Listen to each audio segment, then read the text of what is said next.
Okay, hello everybody. Thank you for joining today.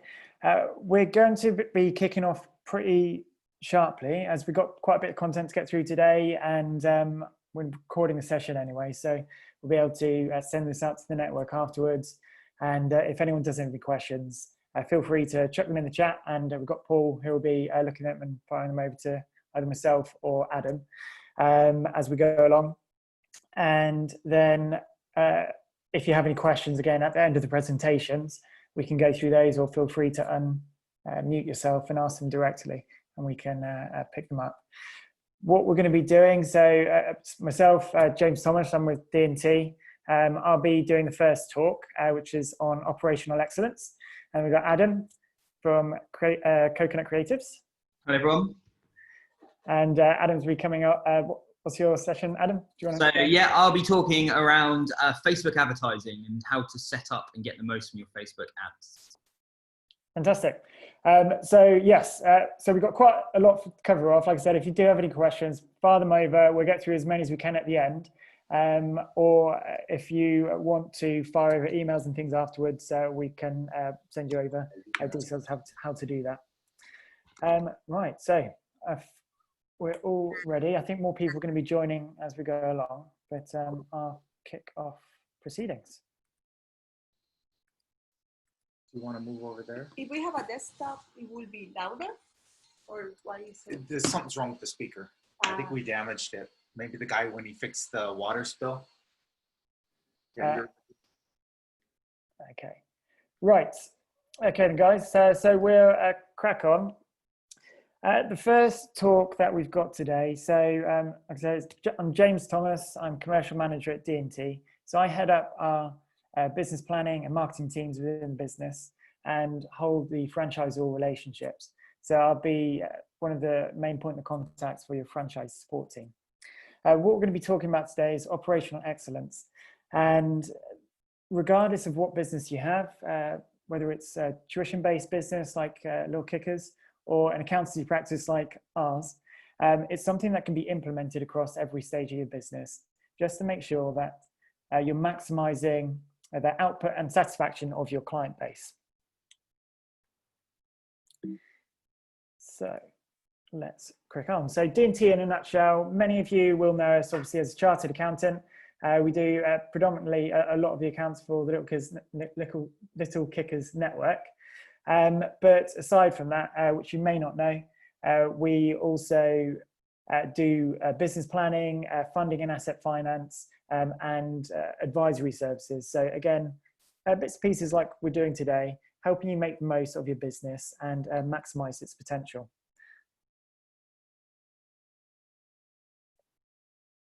Okay, so first off, what we're going to be talking about today is adapting to change. And it's something that is quite prolific at the moment. Many businesses have had to be agile and change how they do business so that they're still able to access their clients in the pandemic situation. And that's going to pave much of what we're talking about in the talk today on how you can make your business more agile, how you can streamline your processes so that when disaster hits or frustrations, as we face now, you're able to quickly adapt and change to the situation that we're in. And what we found mostly is from businesses that we're working with, those that have previously neglected the requirement to adjust and adapt are the ones that have really struggled since the pandemic, and more than likely will continue to do so. So enter coronavirus. It's one of the biggest challenges that we face in the last decade, and probably even beyond that. And like I said, it's what we found with many of the businesses that we worked with is that those that obviously hadn't streamlined their systems, software, processes, came to a complete stop when the pandemic hit, and obviously have continued to be in that situation as we move on. The joy of a franchise model is you've got lots of businesses working within the same model, trying to achieve the same goal. Obviously, in this case, it is tuition for kids and towards football. But what you get as part of a brand, as part of a franchise, is that collective power, collective understanding, and adapting to different situations. And certainly through the last few weeks, we've seen many kind of business operations change and adapt in terms of how they deliver to their clients. So how can we create an agile environment? It's for those who are not unsure, agile business is one that's susceptible and easily able to change. And again, that comes from a structure that allows you to think on your feet and adapt it in a more fluid situation. So it is, sorry, just bear with me. The the pillars of change that we've got here is systems, technology, efficient processes, and clear planning. Now, you're never going to be able to plan for a situation as we face with coronavirus. It's obviously sidelined many businesses, but what you can do is by having clear understanding of these areas, it means that when a disaster like this strikes, you have those pillars to support and to keep you going beyond that. I'm having trouble with my slides at the minute. So moving on, lean processes is the main area which I'm going to be discussing today. It's a set of processes that's originally adapted by Toyota to help working in their factories. They adapted it quite a few years ago now, but like I said, these are processes that will help every business to become better at accessing the client's expectations and fulfilling those expectations. So put simply, it's a way of working that eliminates inefficiency at every level of process management and striving for consistent perfection at every level. So what is a lean process? We're going to be going into a bit more detail about how you can start adapting and changing your business so that it's more lean, as the process says. And the key area is effectively delivering value to your customer every time. So there's some simple questions that you can ask of your business, which will help you isolate whether you're running the most efficient way possible. And again, these can be adapted to different systems. Are there periods of time where your customers are waiting for systems, processes, or other people? Have I fulfilled my customers' expectations? What could I do to go the extra mile? And am I completing everything in the most time-efficient manner? It seems simple, and when you start looking at any business, there's going to be ways that you can improve it. And part of the model, the way of thinking, is to continue and evaluate how you're doing things so that it's the most efficient possible. So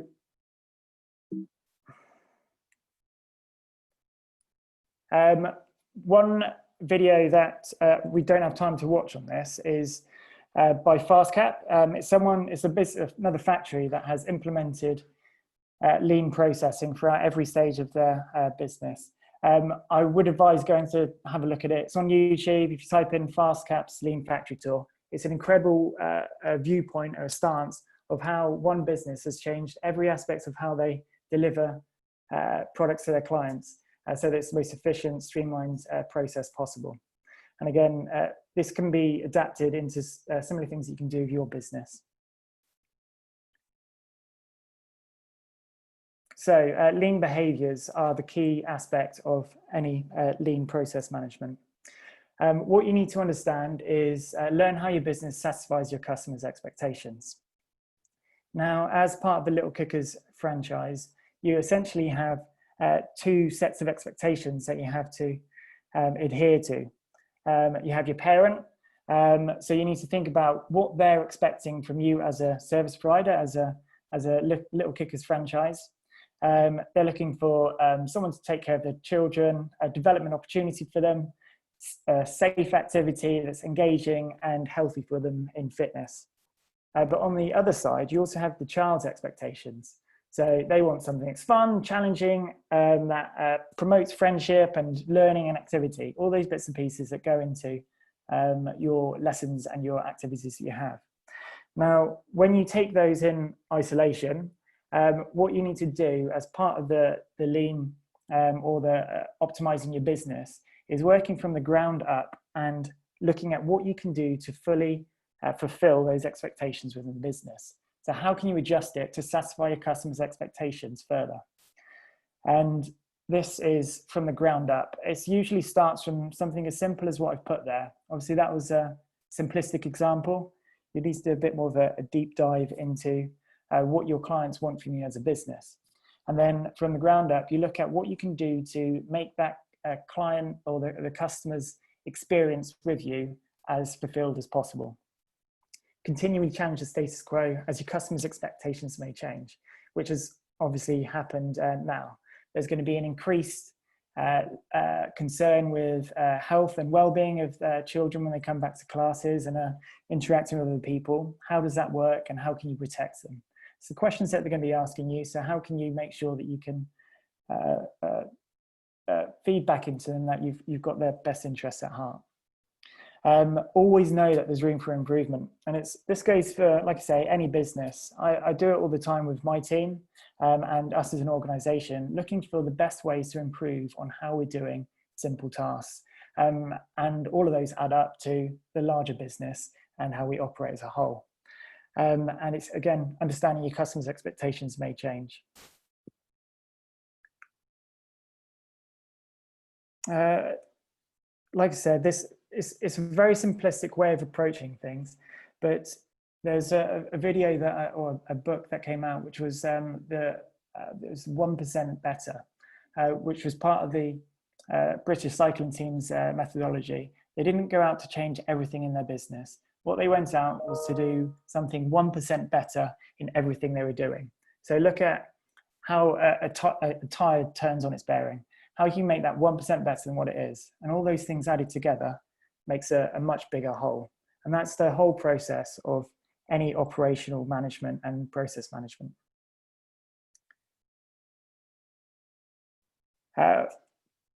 Kaizen project. Again, this is following on from a lot of the methodology within the lean system. It's building on the ideas, what we've discussed, the methodology of how to implement change when it's required. So Kaizen is derived from Japanese, Kai meaning change, Zen meaning continual improvement. Now, one of the biggest challenges of any business is not only identifying when there's a change needed, but it's actually sitting down and working out how you can do it in a way that doesn't affect your current customers or potentially put you at risk of losing those clients or customer base. So what Kaizen is there for is to give you a model to go by. So create a plan for change, identifying specifically what you want to change, define the steps you need to make the change, and predict the results of the change. The do part, carry out the plan in a trial or test environment, small scale, and in controlled conditions, so that, again, like I said, you're not putting your clients at risk or changing the system too much. Check or study, examine the results of your trial, verify that you've improved the process. If you have, consider implementing on a broader scale, or if you haven't improved the process, you can go back, try again, and the cycle repeats. The action element is implementing the change. Again, this has to be in a controlled fashion. Make sure it's verified on a broader scale, update your standard operating procedure, and make sure that the team that you're working with understand it fully. Now, one thing to caveat in this, you've got a franchise model, which is a set of rules and operation guidelines to help you run your business as optimized as possible. Now, I'm not saying go out there and tear up your operations, but I know would be counter to you running a franchise. But what you can do is work on little things to improve every process within your business and make sure that, like I said, you're delivering as much satisfaction to your clients for what they expect from you. Now, if there are things that are, you get roadblocks with what you've been told as a franchise, then there's controlled ways that you can raise that within a franchise. Like I said, it's a community of businesses that are working to the same ends. If there's suggestions, I know that franchises that I've worked with previously are amenable to have discussions with franchisees. If it's, like I said, if it passes these areas here and it's a proceedable project to work on as a whole and it's successful, then largely there's no reason why it can't be implemented, as long as it's not in counterpoint to any of your other procedures. Then there's embracing technology. So technology is the driving force of any process management. And it's something, like I said, if we go back to the coronavirus, many businesses that have failed to embrace technology through the last couple of years, moved away from analog systems, updated a CRM that they're using, are the ones that have really struggled over the last couple of months. And it's largely just because when we've gone into lockdown, we've all been forced to work from home. They haven't got a automated system where they can keep in touch with their clients, where they can send out videos or use technology to still access your client base. There's so many incredible CRMs at the moment which help you manage client bookings, send out notifications, manage subscriptions. And obviously you've just recently moved over to a monthly subscription process, which is part of, again, your step forwards to maximizing technology and ensuring that you can maintain client base.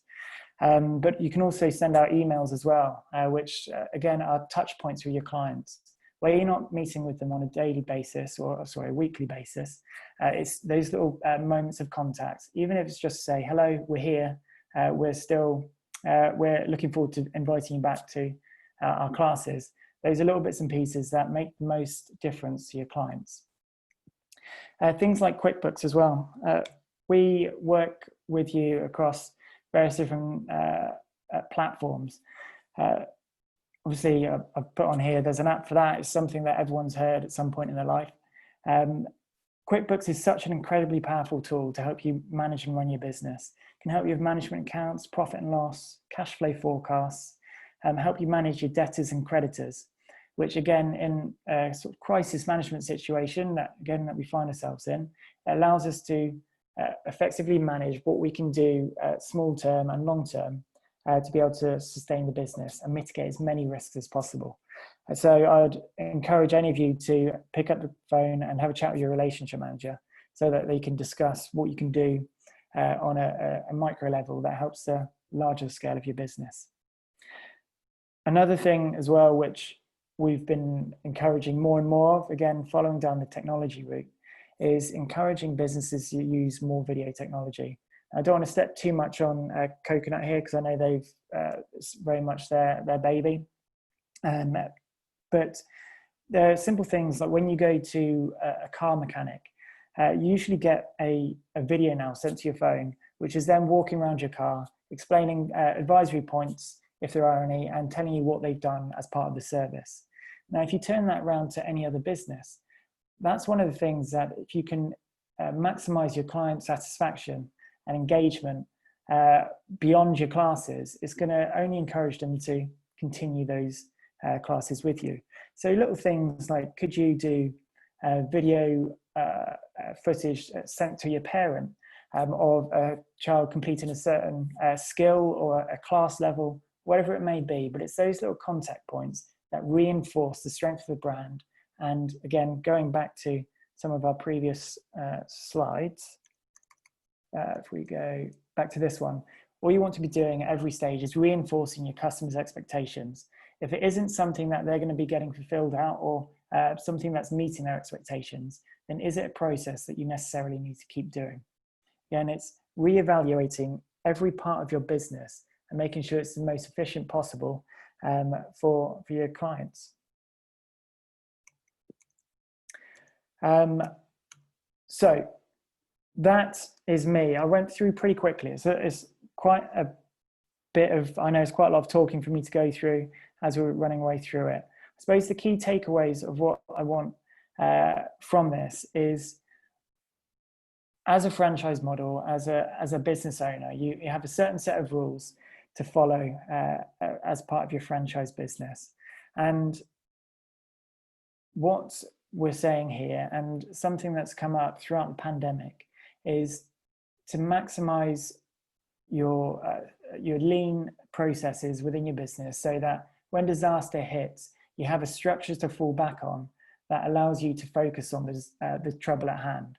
So if your business had been completely stripped back and had all these process managements put in place, ensure it's the most efficient possible with technology and systems to back up what you're doing, then it means that you can focus on fixing the problem at hand, or going into a recovery mode, as a lot of businesses are at the moment, but still are able to access your customers, clients, and give them content that they value and will keep them subscribed within your model.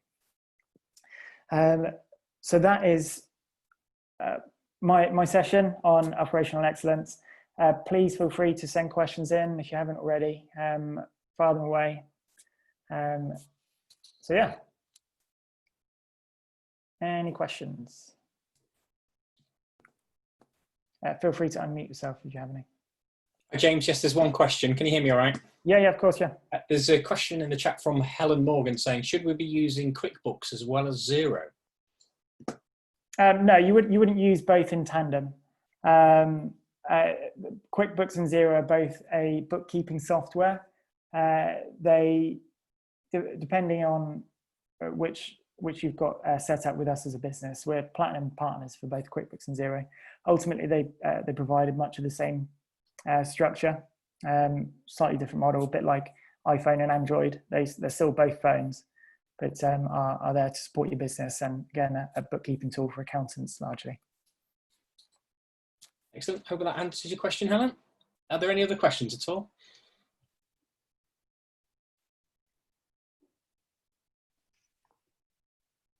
Okay. Well, Adam, do you want to kick off? Obviously, I'm staying on the line for the rest of this. If anyone does have any questions, or if they want to contact me, it's james.thomas@teamdt.com. Just a standard D&T email address. Please do feel free to fire them over. We're also going to have a landing page as well, Adam, which will be sent out afterwards, which will help ask any questions, or if people want to follow-up call about anything we've spoken about today, sorry. Sure. Yeah, I think Paul's going to post that into the chat shortly as well. So if anyone does want to take a look at that and speak to either myself or James, then please feel free to fill that out. So thank you, James. So in the next presentation, I'm going to run over. Sorry, I'm just going to share my screen with everyone. Okay, so hopefully everyone can see my screen okay. Put into the chat if there's any issues at all. And I'm just going to start the slideshow. Okay, so in this session, we're going to run through success with Facebook ads. And I'm sure lots of you on the call are already running Facebook ads, are either running them successfully or not successfully. What I find is there's always a massive variation when I speak to any business owner on how they are finding Facebook ads. And what I'm going to try to do today is go through the main elements which I think have a massive impact, because when Facebook ads don't work for your business, it's normally one or two things. Either technically the ads are not set up as well as they could be on Facebook, or it's more down to the actual ad creative themselves. So I'm going to run through both of those elements with you. The chat's there, so Paul will come back on at the end. If you have any questions about Facebook ads at all, feel free to post them in there. Also, if you've got any comments on how Facebook ads are running for you, be interested to hear them as well. So please do feel free to post them in there. So my name's Adam Lovelock. I'm a director at the marketing agency Coconut Creatives. Here at Coconut, we work purely in the franchise sector. So we work with franchisors and franchisees on a range of digital marketing projects, and work a lot on Facebook advertising within a lot of franchise networks. So firstly, why run Facebook ads? Now, it'd be interesting to know the percentage of the Little Kickers network that are currently running Facebook ads. But the key reason really is that over time, the organic reach on Facebook continues to diminish. So the organic reach is, if you've got 100 people that like your Facebook page, every time you post, the percentage of those people that will see your post. Now, going back 10, 8, 9 years ago, organic reach on Facebook was fairly healthy. And every time you posted out to your page, if you had 100, the organic reach was around about 20%. So every time you posted, if you had 100 people who liked your page, around 20 of them would see it. And if people then liked that post and engaged with it, the organic reach would grow a bit. But we're in a situation now where the organic reach has completely dropped off from Facebook. As you can see on the graph here, the estimate last year was that it was around 2%, or maybe even lower. Probably the situation we're in now is organic reach is around 1 or 2%. So if you've got 100 people that like your page, every time you just post onto that page, 1 or 2 people will see that post. Now, there are variables, as I say, if people like the post, if Facebook feel that people engage with your page really well, they will show that post to more people. But the problem is that just relying on organic reach on Facebook now is not enough. If you really want to have a successful Facebook campaign, you are almost certainly going to have to pay for advertising. Now, you can try and understand the algorithm of Facebook a little bit. There's things you can do to try and increase your organic reach. The Facebook algorithm will essentially judge every single business on its own merit, depending on how much people engage with your post. So for example, you're better to focus on less posts than more. You want to make sure that every post that you make has as much engagement as you can possibly get. And you want to try and use things like videos and Facebook Lives and all the things that Facebook like can gain more engagement. But that's not what we're really talking about today. We are definitely going to focus more on Facebook advertising. So the first thing is technically setting up for success. Now, within the Facebook platform, there's a few different ways you can actually set up your Facebook ads.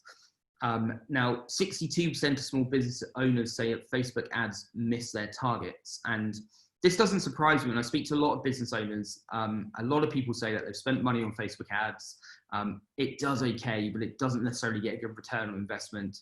For some people, they have a completely opposite view of that, but it wouldn't surprise me if 62% of people have this feeling. Be interesting to know if that's the same within the Little Kickers network, but that seems fairly typical for me.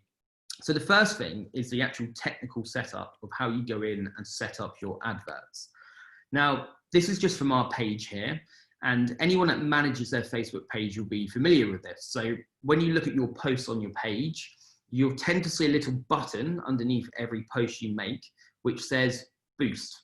So this was an event, so I could boost the event that was on our page. If this was a post, it would say boost post. Now, this is the easiest way to set up Facebook ads, and it's probably typically how most businesses do so. The problem is that this doesn't use any of the clever advertising capabilities that you have within Facebook. It's really just a case to go in and boost.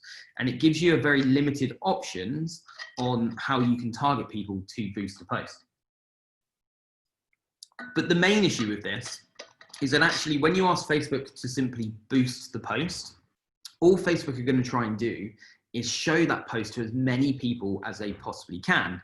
Now, that may not be a bad thing, but as I go into a little bit more of what you can do in targeting, you can realize you can actually ask Facebook to do much more advanced things and just show it to as many people as possible.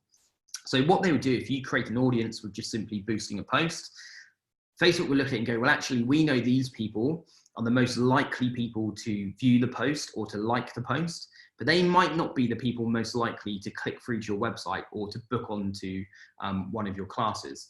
So boosting is quick and easy, but is not likely to be the most effective way to set up your adverts.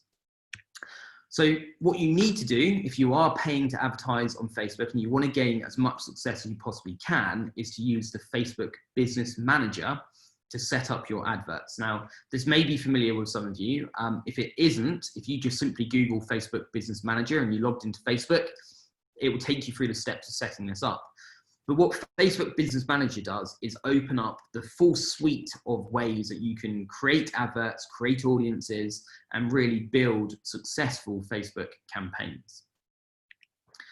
So the first element of this is actually creating audiences. So as I said before, when you just boost from your page, you can target people based on their likes, their interests, their age, their gender. So the kind of information that Facebook hold on people. But within the Business Manager, you can take this really to the next level of targeting. And here's some of the ways that you can create what Facebook calls custom audiences. So within here, you can use different data sources that Facebook know that you have and different ways that people are engaging with you. One of them can be your website, and that will be using the Facebook pixel, which I'll come on to in a minute. The other way is a customer list. So you could actually upload a list of all of your customer data into Facebook, and they'll match that data with Facebook users for you to be able to market to. It could be on app activity if you have an app. It could be on things of how people interact with your Facebook page or your Instagram page. So as you can see down here, for example, you can create audiences based on how long someone watches one of your videos, if someone interacts with your Instagram account, if someone interacts in an event or your Facebook page. So there's a range of ways that you can build audiences based on how people are interacting with you, rather than just creating what might be a cold audience of people who you think fit the profile. So I think that's really important. And then what you can do is take this to the next level. So Facebook also have what they call audience matching. So if you know that you've got a customer list of 1,000 customers that have previously attended a Little Kickers class, you can upload that data to Facebook. You can then actually say to Facebook, okay, well, I know these 1,000 people are completely fit the profile of who we're trying to target. Please go out and find me another 10, 20, 30,000 people like this in my territory to target. Then Facebook use all of their clever AI, clever targeting capabilities to go out and match those people up. So although you're creating a cold audience by doing that, you're using all the data Facebook hold on people to build audiences which are probably more relevant for you to target. So there's lots of, I mean, actually going through all the ways that you can create audiences in Facebook is probably a whole webinar by itself, but just be aware that there are lots of ways that you can build these audiences. The next stage is the Facebook pixel. So for anyone that doesn't know, a pixel is a tiny piece of code that sits on your website, and essentially it can track people as they come onto the site and then build audiences in Facebook or other platforms for you then to be able to remarket to. And a simple way of how remarketing works, we all see it every day. It could be that you've looked at a pair of shoes or a holiday, and the next time you log into Facebook, that holiday is suddenly appearing in our Facebook feed, or it could be that pair of shoes is appearing in our Facebook feed. Essentially, it just means when a user goes to your website, it fires off the Facebook pixel that goes back into your Facebook Business Manager account and starts building audience for you of all people that have been to your website. And when you think about this logically, this is really important, because if you're relying on someone becoming a customer when they first visit your website and you're not remarketing to them after, then you're losing that kind of interest people had when they initially landed on your website. So the Facebook pixel is another way. If I go back to the audience creations, you can see their website. It's another way you can create audiences within Facebook. So moving on to actually creating the adverts. So what we find a lot as well when we speak to businesses is that businesses spend quite a bit of time on the technical creation, or putting the kind of technical element of the ads together, but may not spend a lot of time actually really thinking about the adverts. And ultimately, the adverts that people see will be the reason why they engage or not with your content. And the biggest problem we always see 100% is that you build an audience, and this audience might be of cold data. It might be people that have never actually heard of Little Kickers before. And you dive straight in with a very sales-based transactional message, which could be something like, our next course starts next week, please book onto the course, for example. So what you're actually doing, if you're being that direct on that first advert people see, is you're proposing on a first date. You've built no real awareness of Little Kickers, no awareness of the benefits of children going along to your classes. You've skipped all of that and gone straight in with a sales message.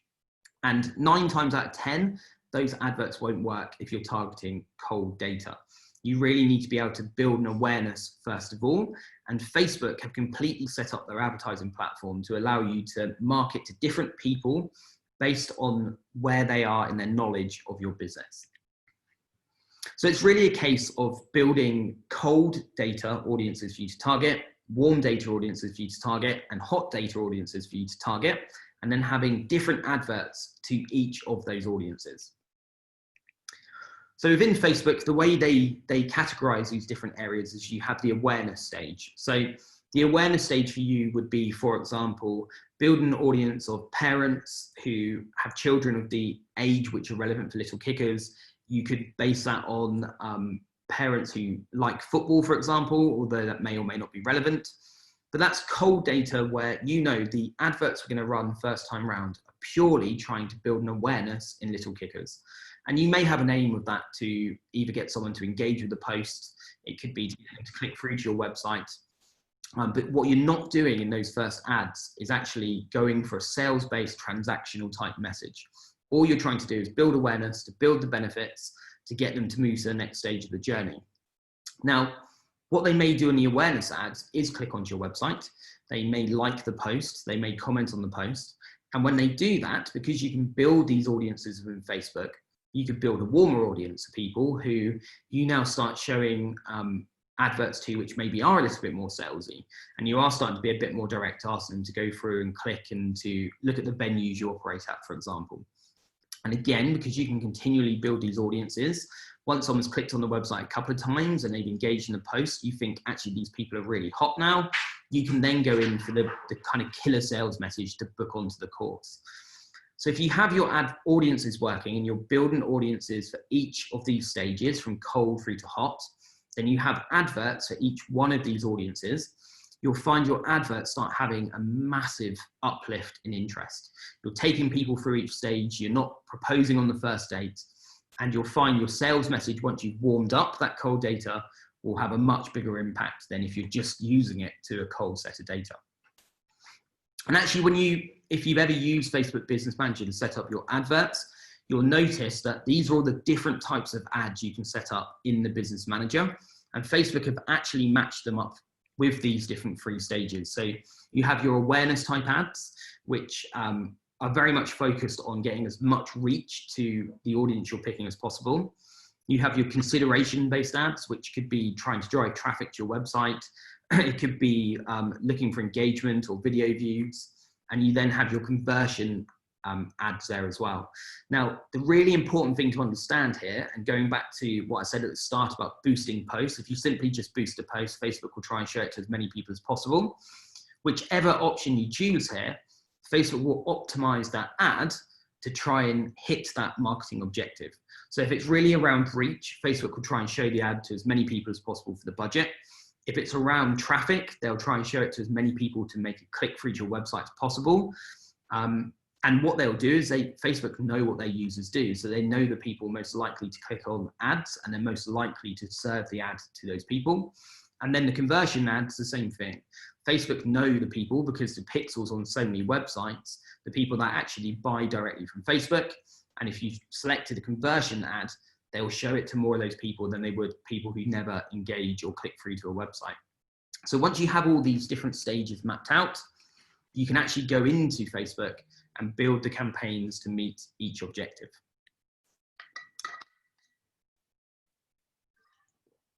So I just want to talk a little bit around the impact of COVID, not generally because we'll be here all day, but the impact on COVID from a social media point of view and a Facebook advertising point of view, because it's definitely had an impact on every element of business, and it's definitely had an impact on marketing. And if you're looking to run Facebook ads at the moment, or certainly when classes come back, then I think there's just some things here it's really important to consider.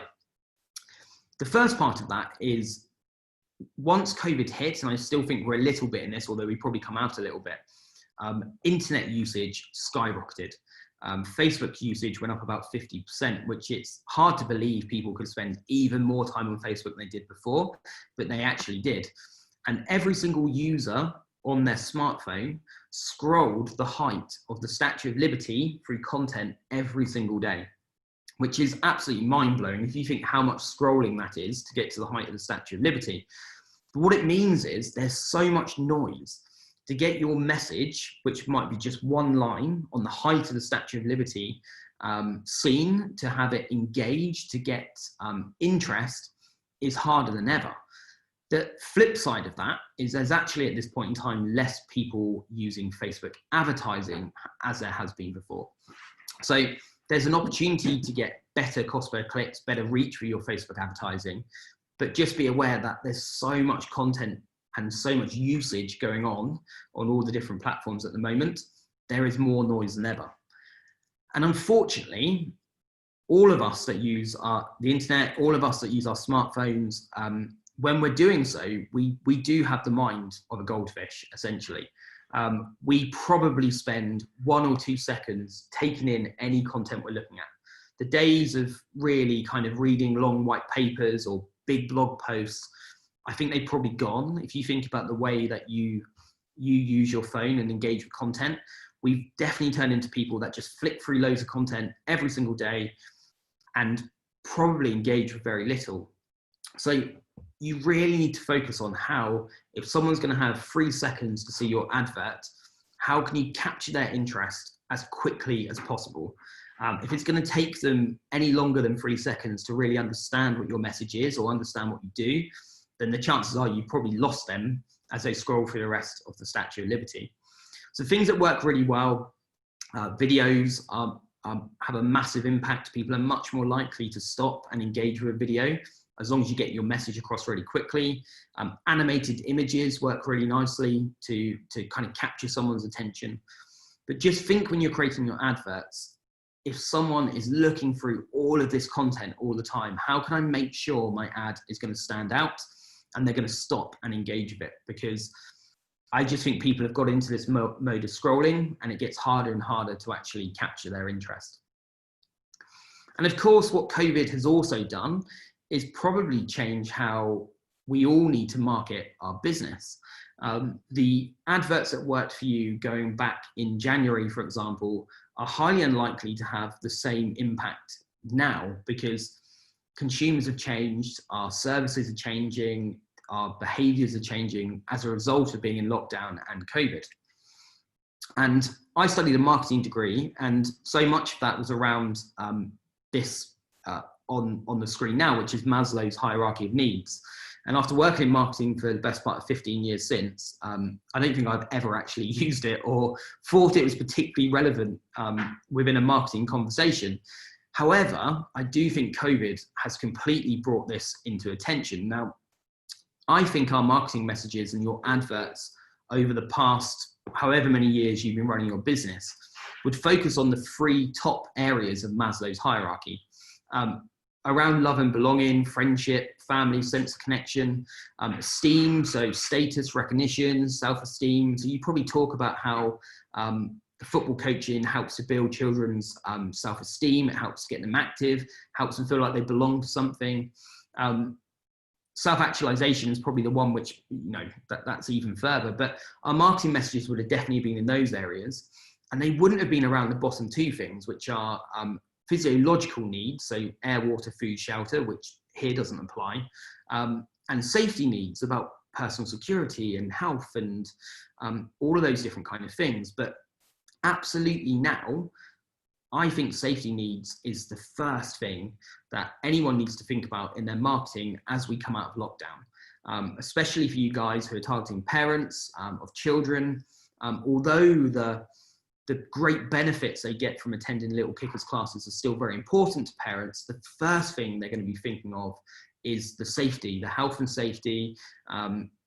Coming back to class, can I be assured that all the measures that need to be considered are going to be considered? And I'm sure you're going through this all the time in your businesses to work out how you can come back safely. But my message would be is to bring this to the forefront of your marketing, because my belief is the companies over the next few months who really communicate how they understand the fears of their customers and how they are going to overcome the health and safety requirements that are now in place will succeed more over their competition who maybe skip that and continue to use the ads that worked for them back in January. So for me, I think suddenly Maslow's hierarchy makes a lot of sense. And although I'm not saying completely to stop using messaging around the benefits of Little Kickers like yours would have, I just think you have to really make sure you're going to, in your adverts and all of your marketing, you're going to tick off the box for parents, which is going to be around the safety needs that are in their head. So for me, marketing for coming back, your marketing messages that used to work probably won't now. There might be elements of them that do, and I'm sure going 6 months and a year in the future, hopefully all of this blows away and those marketing messages probably will work perfectly again. But at this point in time, I think you need to think about how you can tweak the marketing message to work for now.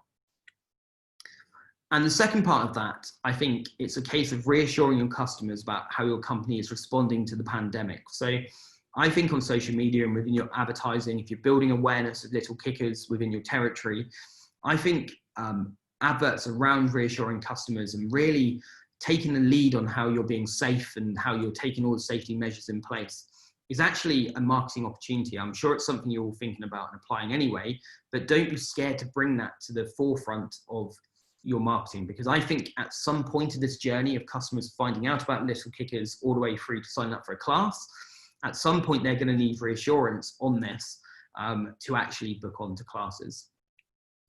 So that's all the slides from me. I haven't seen if there's any questions, but hopefully Paul will come back on and ask any. If you've got any questions now, please feel free to add them to the chat and we can go over them.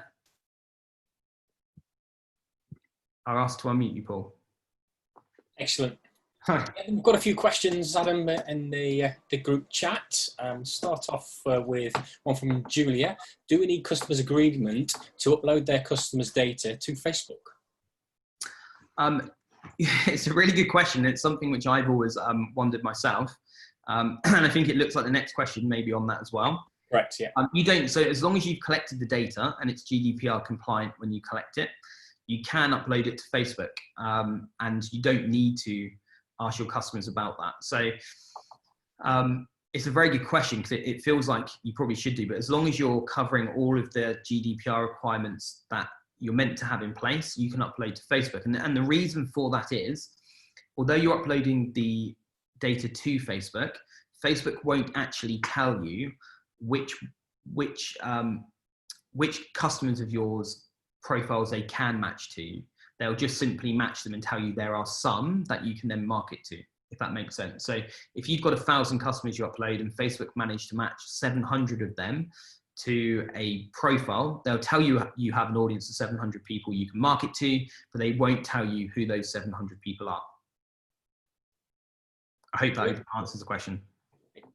Excellent. And next one, maybe to do with the Facebook structure at Little Kickers but that is HQ's Facebook pixel that is on the website. So, and the next one talks about data from the website as well. How can we produce these types of adverts without the data from the websites that we can't access? So that might be a structure question really to understand a little bit more in terms of how do we do that?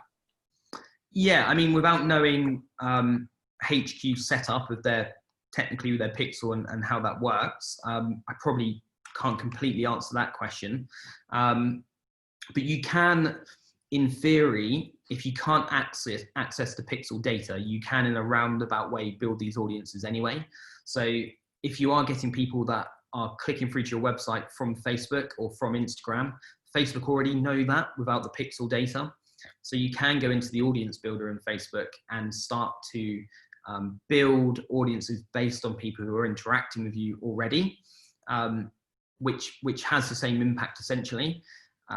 If you can obviously access the Facebook pixel data, that even better, because that's live data of people that are coming into the website from any number of areas, not just through Facebook or Instagram. But if you can't, there are the other audience building options do allow you to still build audiences of warmer people, essentially. I hope, again, that answers the question. So that's all the questions we've got at the moment. Unless there are any other questions anybody's got, now would be a great time to ask. We'll just change the market audience and using time. So yeah, I mean, just going a bit deeper onto that question. I'm just looking at the Medina. Yeah, from Medina. Okay. So how can we reduce these types of adverts without the data from the website? The next part of the question was, would you suggest we just change the market audience and use an appropriate advert type? Yeah, that would be my plan. So if you have a cold audience, so a cold audience could possibly be, for example, the audience that you may already use. So it could be a case of saying, I want to target parents who have children aged between 4 and 10, and I want the parents need to like football, for example. That could be your cold audience that you show adverts to. Then what you do is you build an audience of people that interact with those ads. So anyone that likes or clicks or engages with an advert whatsoever, whether it's on Facebook or Instagram, and that could then be your warm audience that you start showing the warmer adverts to. So you can do it even if you don't have the website data. Speaking of Instagram, another question just popped up from Anthony and Ruth Hess. We have a lot of organic engagement on Instagram. Does Instagram function differently than Facebook in terms of ads? And what is the best way to take advantage of that? That's a great question, and I realise it's a massive element I left out of the presentation. Actually. So thanks for saving me on that one, because yeah, this is a massive advantage of Facebook ads. So where Facebook own Instagram, essentially the advertising platform is the same thing. So all of these ads I'm talking about, you can set up. It's literally a tick box, and you can have exactly the same ads running on Instagram, which is a massive advantage of it. And anyone that has a lot of success on Instagram, I would 100% advise doing that. They're about to, obviously where Facebook also own WhatsApp, they're about to launch WhatsApp marketing as well, which will be another tick box. So all of these things you set up can appear in any of them. On top of that as well, if you have a lot of organic engagement on Instagram, that's fantastic. That's where this can really work, because what you can say in the audience builder is, actually, I want to build an audience of anyone that ever engages with me on Instagram. And what Facebook will then do is pull in the profiles, because Facebook know all this information about users. They know their Instagram account, their Facebook account. So anyone that engages with you on Instagram, it will pull them into an audience on Facebook that you can then show warmer ads to. So if you have a lot of organic engagement on Instagram, this is really the way to make the most of that engagement, to then start showing them more kind of decision-making based ads in the future.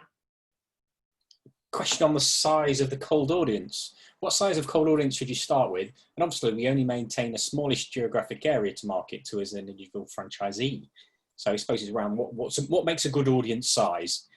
Yeah, I mean, there isn't, anyone that's set up ads in Facebook before will know there's a little kind of thermometer Facebook has, which tries to tell you what a perfect audience size is. I wouldn't worry too much about the audience, the cold audience size. You want it to be fairly broad, because what you're trying to do with the cold audience is literally get people to engage and to know you're there. So the bigger the better. However, there's no point in spending your budget showing adverts to people that are never have the capability to become customers, essentially. So I know on Facebook, the ability to advertise to parents of children of certain ages is a really strong kind of advertising interest that you can advertise on. So I would suggest your cold audience really is parents of children between the age groups that you target, and leave it at that, and then show as many awareness type adverts to those people as you can, to then try and get them to do some sort of action which moves them on to the next stage. Excellent. I think that's all the questions so far, unless there's any more that anybody wants to ask. So yeah, I mean, I didn't really answer that question in theory, but I suppose I wouldn't worry too much about the size. As big a relevant cold audience as you can get is within your budget, I guess. Within the territory, yeah. Excellent.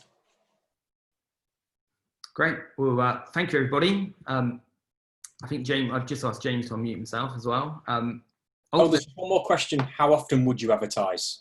That's from Paul Brooker. Yeah, I mean, that's a good question. I suppose it comes down to your business and how many customers you're looking to bring on at any one time. Facebook are constantly learning. So when you start a new campaign, Facebook have very, very clever AI that's constantly working to try and make that ad perform as well as it possibly can. The best way to think about it, Facebook's aim in life is to show users the most relevant content that they possibly can. So the longer you have a campaign running, the more Facebook learn how often to show it, who to show it to, and how successful it can be. So in a sense, if you can afford to, and you're constantly trying to market, you may decide that you have a cold ad running all the time. And you could start that at a very low budget, but it's running all the time, trying to get people to interact in some way so they move on to the warm audiences. Facebook used to be, you couldn't have anything less than £5 a day, but for most ads now, you can have it running right the way down at £1 a day.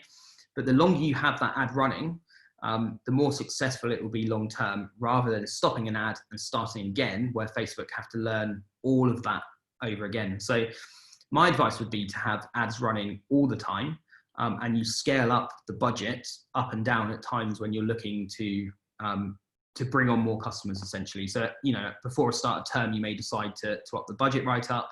As terms going, you may lower it right down, but you've constantly got that engagement going on so Facebook can continue to learn, essentially.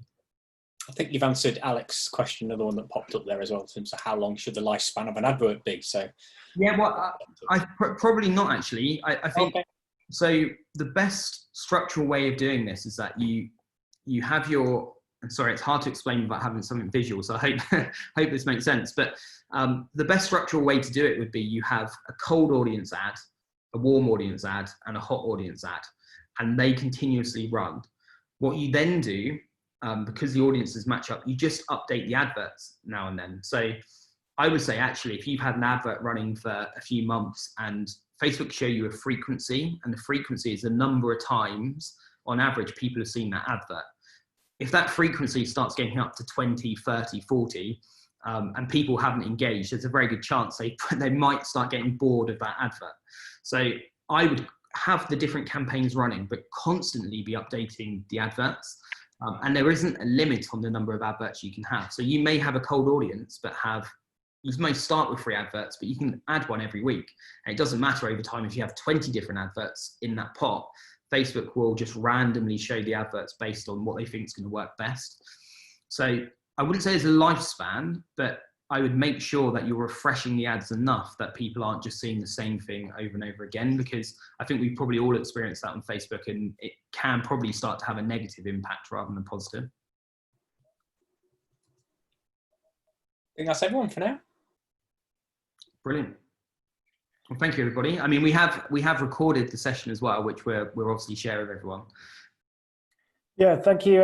Thanks everyone for joining. We're, like Adam said, we've recorded sessions, so we'll be able to share that around for everyone that was on the call and for those that weren't able to make it. And like I said, please do fire any questions over to either myself or Adam if there's any bits and pieces that you want to discuss further, or ways that we can help and support you as a business. So yes, thank you very much. Great. Thank you, everybody. Cheers. Thank you.